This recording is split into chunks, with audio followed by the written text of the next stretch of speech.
भूल जाने का अधिकार यानी राइट टू बी फॉरगॉटन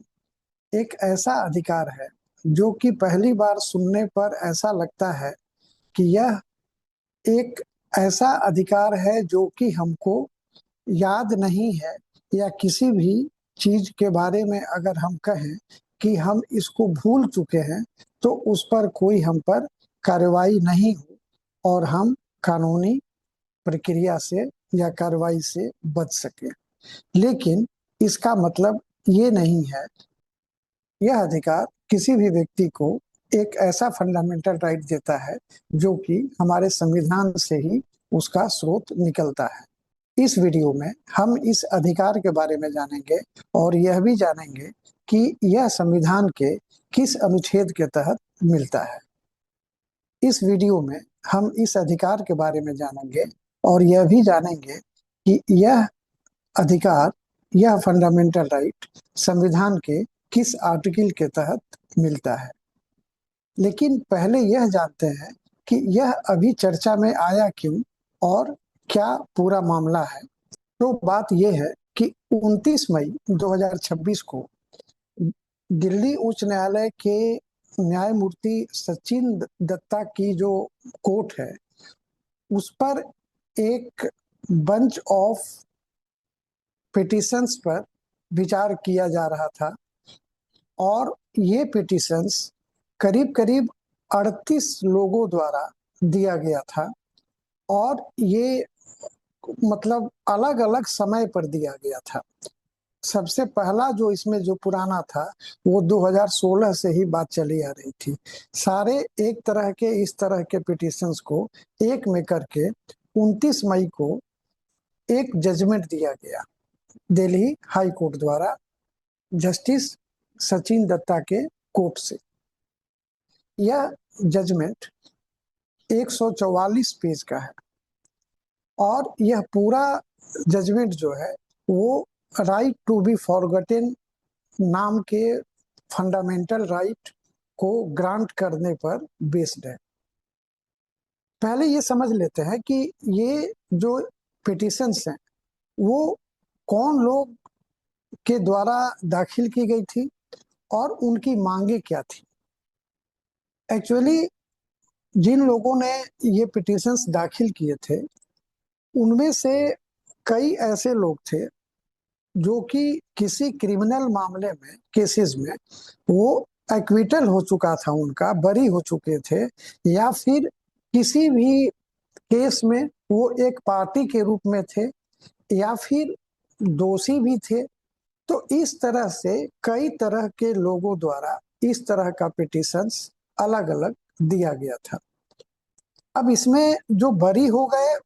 वो भी दिए थे, या फिर किसी पर ऐसा भी केस है कि आत्महत्या के लिए किसी को वो उकसाए, या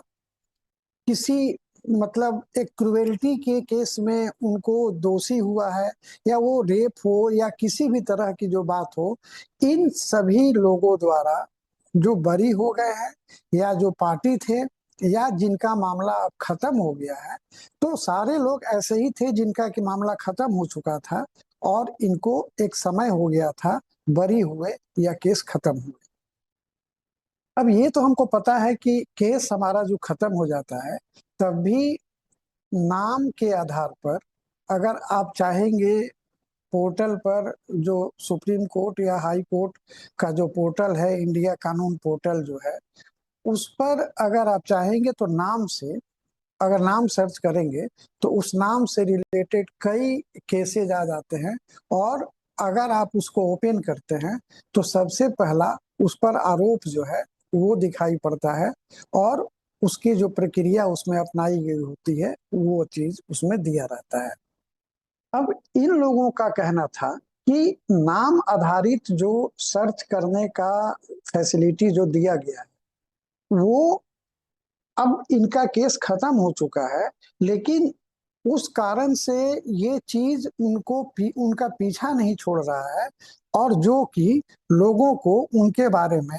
अनायास, जो कि वो नहीं भी चाहते हैं, फिर भी उनका केस समाज के सामने आ रहा है और जिससे उनकी प्रतिष्ठा, गरिमा और जो भी आगे वो एक लाइफ जीना चाहते हैं उसको हार्म कर रहा है, और उनके बाल बच्चों या उनके और भी जो लोग हैं उनको ये परेशान करता है। तो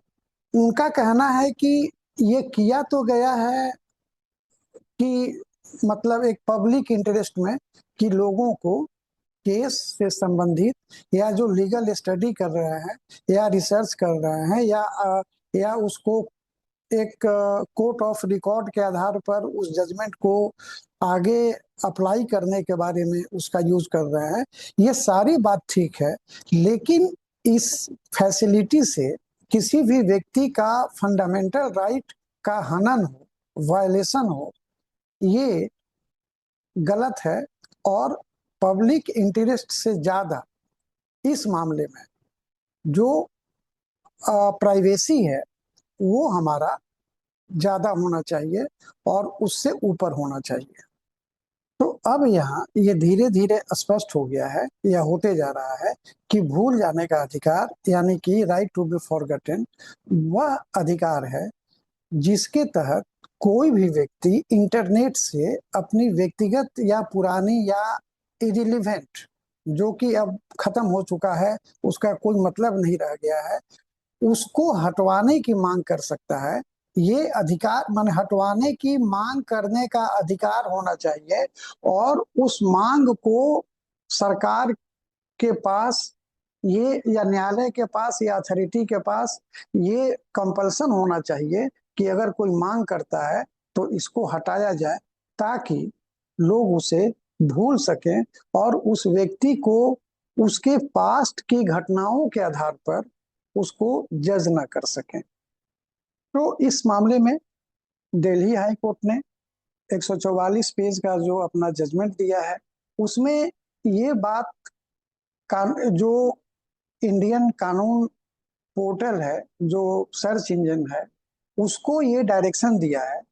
कि 2 सप्ताह के भीतर जो पिटिशनर्स हैं उनके रिकॉर्ड से संबंधित जितना भी नेम बेस्ड सर्च फैसिलिटी है उसको डी इंडेक्स किया जाए 2 सप्ताह के अंदर।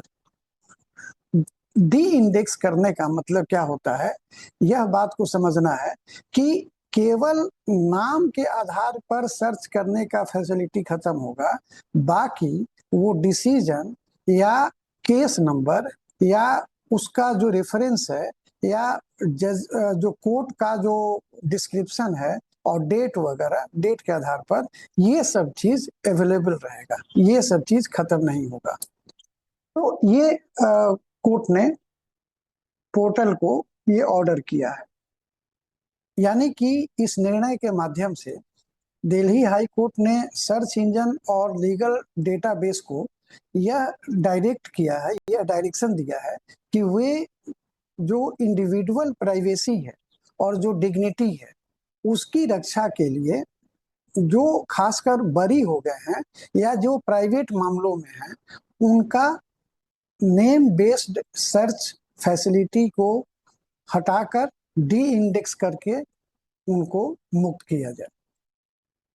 अब यहाँ बात आती है कि डी इंडेक्सिंग क्या होता है। ठीक है, तो डी इंडेक्सिंग जो है वो फैसिलिटी है जिसमें कि नेम बेस्ड किसी भी सर्च इंजन पे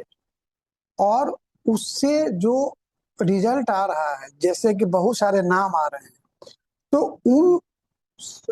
रिजल्ट्स को सर्च इंजन रिजल्ट्स पेजेस जैसे कि एसआरपी जिसको कहते हैं, उस एसआरपी से हटा दिया जाता है। इसी हटाने के प्रोसेस को डी इंडेक्सिंग कहा जाता है। अब डी इंडेक्सिंग और फंडामेंटल राइट जिसके बारे में हम लोग बात कर रहे हैं, भूल जाने का अधिकार, राइट टू बी फॉरगेटन, इसका डी इंडेक्सिंग के साथ में काफी इंटरडिपेंडेंस का संबंध है, क्योंकि ये तभी संभव हो पाएगा जबकि हमारे नाम को जिस व्यक्ति पर केस चला, बरी हुआ, चाहे कुछ भी हुआ, तो उसके नाम को हटाया जाए और तभी लोग उसको भूल पाएंगे। नहीं तो अगर उसमें अवेलेबल रहेगा तब तो बार बार उसके नाम को खोजा जाता रहेगा, लोग उसके बारे में जानते रहेंगे, और उस पर जो एक कलंक लगा जिससे कि वो मुक्त भी हो गया, या वो उस पर सजा ही हुई, तो अब सजा तो भुगत लिया ना, अब तो उस चीज को खत्म होना चाहिए। तो इससे तो डी इंडेक्सिंग फर्स्ट स्टेप है भूल जाने के अधिकार को ग्रांट करने का। एक्चुअली डी इंडेक्सिंग जो है, ये सूचना की स्वतंत्रता, मतलब कि फ्रीडम ऑफ इंफॉर्मेशन और डिजिटल प्राइवेसी, ये दोनों के बीच में एक बैलेंस का काम करता है। और ये इसका सोर्स राइट टू प्राइवेसी से ही आता है, जिसका सोर्स इंडियन कॉन्स्टिट्यूशन के आर्टिकल 21 में दिया हुआ है। तो इसको 21 आर्टिकल से रिलेट करके कोर्ट ने लोगों को दिया है, खासकर पिटिशनर्स को। और जाहिर है कि दिल्ली हाई कोर्ट या हाई कोर्ट या सुप्रीम कोर्ट, ये कोर्ट ऑफ रिकॉर्ड्स भी होते हैं, तो इस कारण से ये सभी पर लागू भी हो जाएगा। एक्चुअली डी इंडेक्सिंग रिकॉर्ड को मिटाता नहीं है, ये अदर पर्पस के लिए इसको रखता है, केवल इसको नाम से आधारित को नहीं सर्च कर सकता है। तो इस राइट को ग्रांट करने के बाद और इस डी इंडेक्सिंग की प्रक्रिया से यह उन व्यक्तियों को अतीत की पास्ट के उन घटनाओं से बचाता है जिनका अब कोई महत्व नहीं रह गया है। हाँ, कानूनी महत्व है, तो उसके लिए अलग से आप सर्च करके, वो डिलीट नहीं होगा, आप उसको सर्च करके कर सकते हैं। और इस तरह से व्यक्ति को जो आर्टिकल 21 के तहत समाज में जो एक गरिमा के तहत में जीने का अधिकार मिला हुआ है, ये उसको जो है संरक्षित करता है। तो हमको लगता है कि आप इस फंडामेंटल राइट, जो कि एक नए तरह का है, इसको आप समझ पाए होंगे, और आगे एग्जाम्स में जैसे भी इसका यूज होगा आप इसको यूज कर पाएंगे। Thank you.